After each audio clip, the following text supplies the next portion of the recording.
bottom half. What are the forces acting on this bottom half? Okay, weight.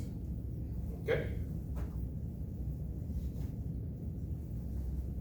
Now, for me, normal force from the water.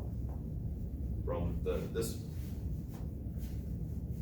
You said from The water, the liquid. the liquid. All right, so this right there is the liquid here. So you're talking about from this liquid. Oh, I thought we were looking at like a container. No, we're looking at this, the bottom half of the liquid. So normal force from the top. All right. So we got this Y1.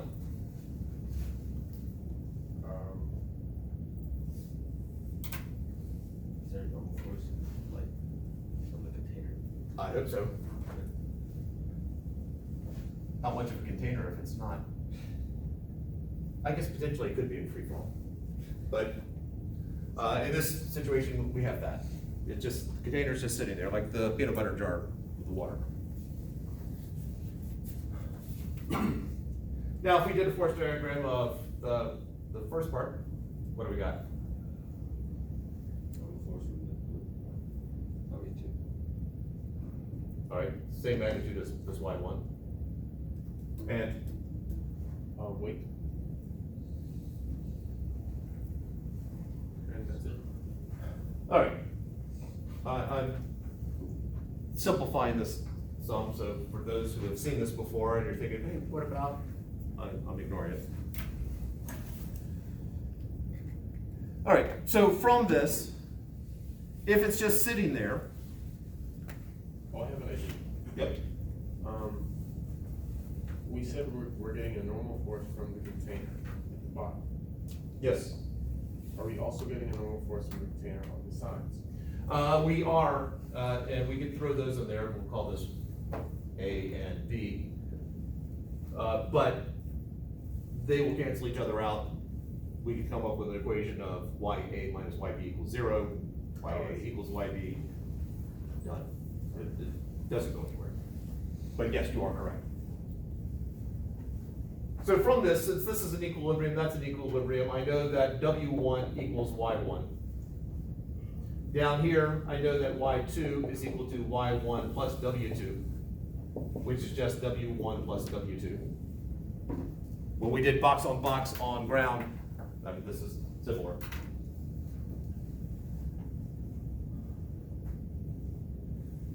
So I know weight mg, m1g plus m2g. And the mass of water, when you deal with liquids, oftentimes you deal with density and volume, so I am going to do that. So I know that rho equals m over v, therefore m is equal to rho v. So this force up on the bottom, Y2, is equal to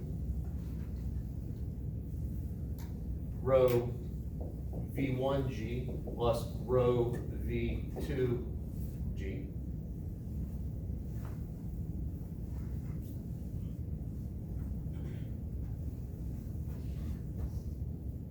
And the volume here, well, imagine it's a cylinder, just to simplify it again. Imagine it's a cylinder. Cylinder is just height times the surface area. So if we just say that the surface area is A, well, this H1 and H2. This becomes rho A H1G plus rho A H2G.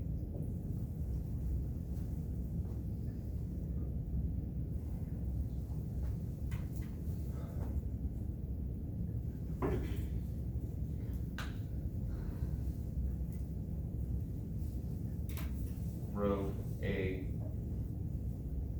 G H1 plus H2. I'm going to go in a circular loop. Sorry about that.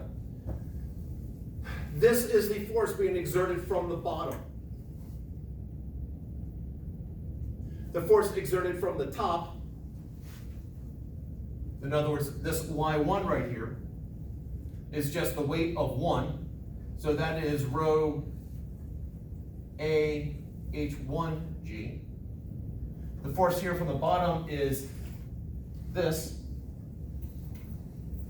So there's a difference, for an object in a fluid, there's a difference between the force coming from the top and the force coming from the bottom.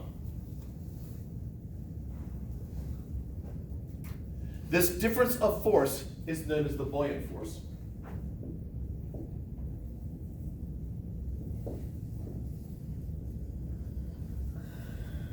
Buoyancy is something. So F tong now becomes Facebook tong. Flip it around, Buff tong. Flip tong. Someone suggested boyfriend tong, but you know, whatever works for you. Boyfriend talk, okay. Friend boy.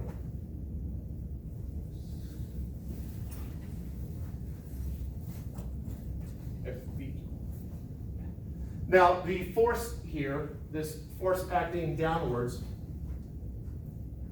is equal to that. We'll just simplify this one. So the force 1, the force acting down, is equal to rho A H1G. If I divide by A, I get F1 over A is equal to rho H1G. And what is F1 over A? What? Pressure. So we now have an equation here to describe the pressure at a particular depth. If any of you have gone swimming and go down to the bottom of the deep end, personally, I definitely feel it. It starts to hurt my ears at this point. It didn't when I was a kid. But I definitely feel more pressure at the bottom of the pool than I do at the top of the pool.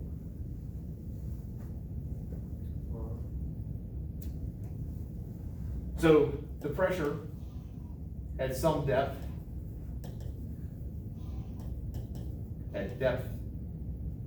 I'll go Y, is equal to rho G Y. And the buoyant force, well, let's examine that a little bit more. If I have a container here, and I have an object in it, if I'm looking at the forces here, I know I've got a force acting down and a force acting up and a force acting from all the sides. The side ones will all cancel each other out, so I'm not worried about that. The force acting on top, well, I've got mg acting down. I have this force acting down, which is going to be the pressure times the area, pressure 1, and the force acting up, pressure 2 times the area. Pressure 1 is equal to rho G, whatever this depth is here, we'll call it cleverly Y1, call this one Y2. Y1, and this one is going to be rho G times the area. Rho G Y2 times the area. So we have a net force, ignoring the weight, we have a net force coming from the fluid of being upwards, rho G Y2A minus rho G Y1A. This is the net force from the fluid. This is the buoyant force, but we're going to make it simple or simpler. Factor out rho GA, and I'm left with Y2 minus Y1. Buoyant force. Y2 minus Y1, that's Y2, that's Y1. The difference is just the height of the cube itself, or the object. So if I take my surface area times the length right here, or depth, or thickness, whatever you want to call it, that's just the volume of the object. So this is density of the fluid times G times the volume of the object. That is the formula for buoyant force.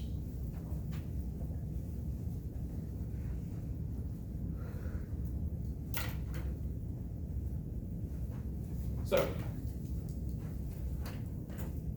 what is the buoyant force acting on me? I'm in a fluid. What is the fluid I'm in? Water. Here. More air than water, unless you want to consider water vapor as part of air. But it's air conditioned, I'm assuming humidity is low enough. What's my volume? How many cubic meters is my volume? 500. 500 cubic meters. All right, so 1 meter is, that's about 1 meter. So imagine a box that far, that up or into, and that deep. If I got pureed, how much would I fit? How many cubic meters am I if I were pureed? Come on, what are people's guesses? Pardon? Say that again? If I were pureed, I got a 1 square meter box, so basically this by this by this. How many of me's would fit into that? 2 million. 2 million. 2 million square meters.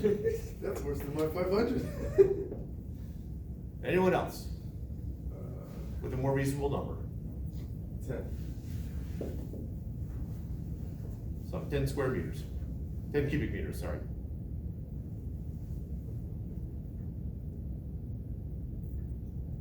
We forget all your knowledge will be turned into matter when you die. The mass of an idea, 50. whether it's good or not. 1. 1? This is partly curiosity. I want everyone to have a guess and come up with a guess here. Just curiosity of if people have an idea of how big the human body is.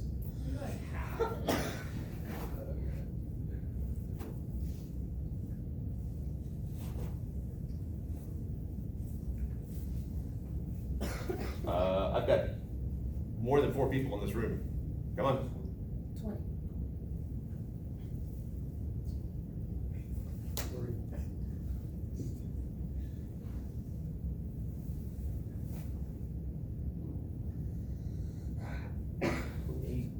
What'd you say? 40? Good. Come on. We got more than 7 people in here. 3, 4, 7, 8, 9. Got 2 to go. I think it's Hazel and Tristan. You the last 2? 8. How many cubic meters is my volume? Do I pick a random number? You pick a random number, have somebody. A cubic meter would be a box about this by that. 4. All right. What's the density of the human body, roughly?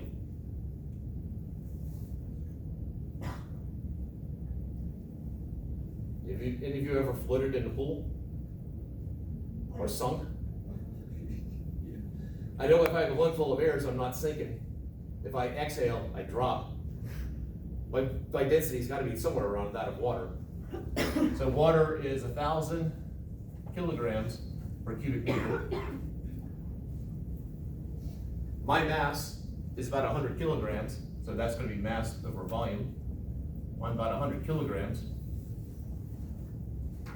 So what is my volume? 10.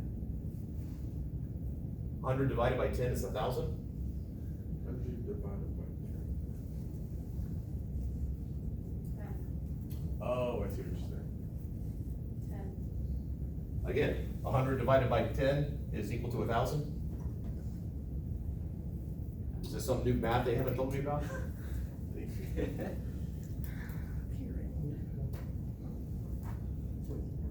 So this is the math problem. Is it 0.1? 0.1. My volume is about 10 to this cubic meter.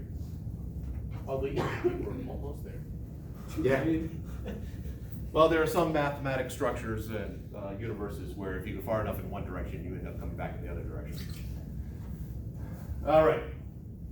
So, I know my volume now.